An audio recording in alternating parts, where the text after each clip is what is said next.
जैव अणु है।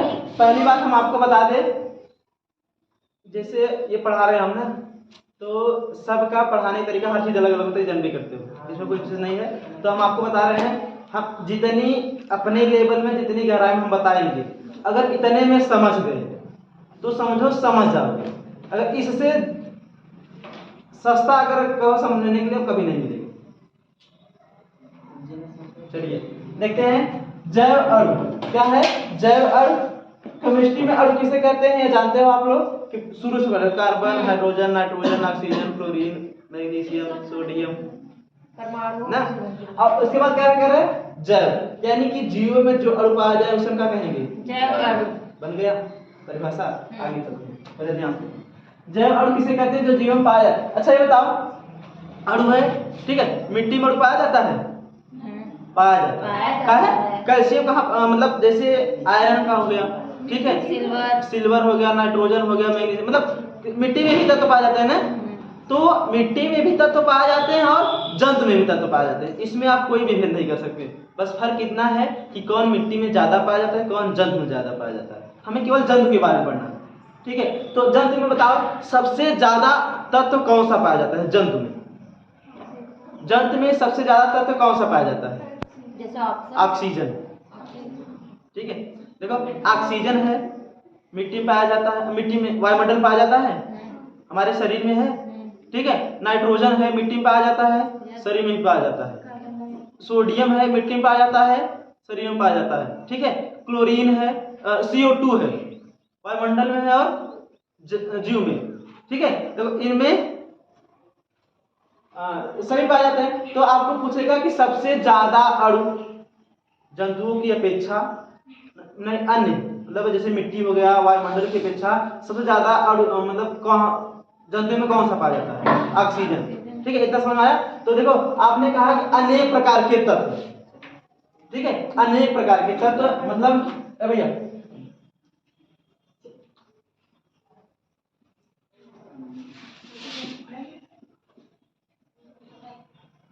ठीक है, अनेक प्रकार के तत्व। देखो जिसमें क्या हो, कार्बनिक यौगिक हो और अकार्बनिक, सीधा सीधा आप कह सकते अनेक प्रकार के तत्व हैं।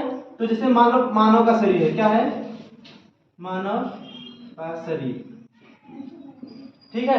ध्यान से देखो, बाद में केवल पीटने की से और कुछ नहीं करेंगे, ठीक है। तो मनुष्यों में दो प्रकार के अणु पाए जाते हैं, एक कार्बनिक दृश्य, अकार्बनिक, ठीक है।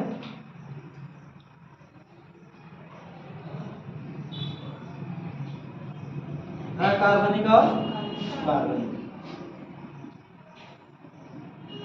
कार्बनिक अणु किसे कहते हैं, अकार्बनिक अणु किसे कहते हैं, बताओ। कार्बनिक अणु बताओ समय, कार्बनिक अणु किसे कहते हैं। बचपन से पढ़े होंगे, जिसमें कार्बन हो, ठीक है, जिसमें कार्बन हो और जिसमें कार्बन ना हो उसे हम कहते हैं अकार्बनिक में। लेकिन ये बात गलत है, ये बात गलत है कि जिसमें कार्बन हो, जिसमें कार्बन के साथ हाइड्रोजन भी, क्या हो, हाइड्रोजन भी हो, उसे हम कहेंगे कार्बनिक अणु, और जिसमें केवल कार्बन हो उसे हम कहेंगे अकार्बनिक अणु। जैसे CO2 नहीं है, कार्बनिक अणु नहीं है ना, ठीक है। उसके बाद CaCO3 नहीं है, Cl2 नहीं है, ठीक है, CaOCl2 कार्बनिक अणु है नहीं है। अब इसमें बताओ, जैसे हम कह दिए कि एथेन, ठीक है, मेथेन, ठीक है, एथेन, ठीक है, फिर प्रोपेन, 8 9, ठीक है। ऐसे होगा, इसमें है कि नहीं, हाइड्रोजन है, ये सब हमारे कार्बनिक अणु, ये सब हमारे कार्बनिक अणु नहीं, अकार्बनिक पदार्थ, ठीक है। तो जिसमें कार्बन के साथ हाइड्रोजन पाया जाए उसे हम कहेंगे कार्बनिक, और जिसमें कार्बन के साथ हाइड्रोजन न पाया जाए उसे हम कहेंगे अकार्बनिक। अब आपने कहा कि जैसे कार्बनिक अणुओं का विश्लेषण क्या करना है, कार्बनिक अणुओं का विश्लेषण। विश्लेषण का मतलब होता है कि कैसे हम, जैसे अब ये वाला है, ये वाला है, इसे आप जान रहे हो कैसे अलग करोगे, कैसे अलग करोगे। जैसे मान लो मनुष्य में अगर कहेंगे मेथेन गैस पाया जाता है, कैसे जानोगे, एथेन गैस पाया जाता है, प्रोपेन गैस, मतलब या ब्यूटेन पाया जाता है, पेंटेन क्या कैसे पाया जाता है, जैसे CO2 पाया जाता है, कैसे पाया जाता है, कैसे जानोगे? ठीक है, इसके लिए एक विधि लिखे हो सीधा सीधा कि कार्बनिक अणुओं का विश्लेषण, और नीचे लिखे हो, लेकिन दिमाग तो है नहीं, क्योंकि दिमाग अंदर से घूम रहा है इसमें, कोई बात नहीं है। कार्बनिक अणुओं का विश्लेषण क्या है? कार्बनिक अणु का विश्लेषण, यानी कि जो कार्बनिक अणु है उसका हम अलगाव कैसे करेंगे, जो हमारे साथ कार्बनिक अणु है उसका हम अलगाव कैसे करेंगे। तो फिर आपने कहा है कि जब जंतुओं के ऊतक को, ठीक है, जब जंतुओं के ऊतक को जलाया जाता है उसमें से जो अशुद्ध होते हैं अकार्बनिक पदार्थ, अकार्बनिक पदार्थ मतलब CO निकलता है, CO2 निकलता है, कभी कभी कुछ नाइट्रोजन गैस भी निकलती है, हाइड्रोजन गैस भी निकलती है, निकलती नहीं, ऑक्सीजन भी निकलता है। तो जितने सारे मतलब ये सब निकले, मतलब जिसमें हाइड्रोजन ना हो उसके साथ निकल जाए उसे हम क्या कहेंगे? अकार्बनिक, और जिसमें बच जाए उसे हम कहेंगे कार्बनिक। ठीक है, अब जैसे मान लो, अब ये अगर हमें जैसे मान लो कोई अपने घर वाले भाषा में अगर उपयोग करना हुआ, ठीक है, तो आप घर वाले भाषा में उपयोग करना हुआ तो कैसे पता करोगे? आपने कहा कार्बनिक अणुओं का विश्लेषण उसे करते हैं जो निकल जाए वो अकार्बनिक, और जो बच जाए वो कार्बनिक। तो ये दो प्रकार से होते हैं, यह दो प्रकार से होते हैं, एक बृहद एक लघु, एक बृहद एक लघु। कार्बनिक और दो प्रकार से, एक बृहद, बृहद तो ना, एक लघु, लघु मतलब छोटा और बृहद मतलब बड़ा। तो कार्बनिक और दो प्रकार से, कितने प्रकार से? दो प्रकार से। अब जैसे बताओ, आप तुलसी पत्ता ले लिए, ठीक है, तुलसी पत्ता ले लिया, फिर गेंदा, गेंदा जानते हो, जैसे कान वान दर्द करता है तो कहते हैं मीच के डाल दो सही हो जाता है। पहले ऐसे होता था और सही बात है, होता जैसे मान लो कभी कभी अभी होता है ना, जैसे कभी कभी कान ज्यादा दर्द करता है तो गेंदा की पाते लेते हैं, उसे मीच करके उसे डाल देते हैं, या फिर पका दो थोड़ा सा हल्का सा गर्म करके तब डालते हैं तेल में तो सही हो जाता है। ठीक है, तो देखो जैसे हम गेंदे की पत्ती ले लिए, ठीक है, जैसे आप मान लो कभी कभी कीड़ा काटता है, कीड़ा काटता है तो नीम की पत्ती तुरंत खिलाते हैं उसे, नीम की पत्ती खिलाते हैं, इसका मतलब उसमें कुछ पदार्थ है, कुछ अणु है, कुछ तत्व है कि नहीं है, कुछ तत्व शामिल है। तुलसी का पत्ता ले लिए, चाय में डाल दिए, उसमें कुछ तत्व शामिल है। चाय पत्ती का पत्ती आती है, पत्ती आती है, पत्ती काश की जैसा होती है जैसे, ठीक है। अब वो ये, अब उसे अगर चाय में डालो तो कुछ तत्व उसमें मिला रहता है, कुछ मिला रहता है ना।